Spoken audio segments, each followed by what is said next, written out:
प्यारी माँ, मेरी प्यारी माँ। अरे गाड़ी अभी तक गंदी है, 1 घंटा हो गया इससे गाड़ी साफ नहीं हुई। बहुत धूप हो रही है, कहीं छाव में जाके बैठ जाता हूँ। आज मेरी माँ होती तो वो मुझे धूप में बैठने नहीं देती।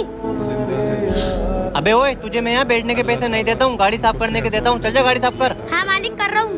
काम करो भाई, काम करो, ऊंचा ऊंचा नाम करो। काम करो भाई, काम करो, ऊंचा ऊंचा नाम करो। अरे हो गई गाड़ी साफ। अरे ये देख कितनी धूल लगी है, ठीक से कर चल। लेकिन मैं अपनी माँ को कैसे मिटा सकता हूँ?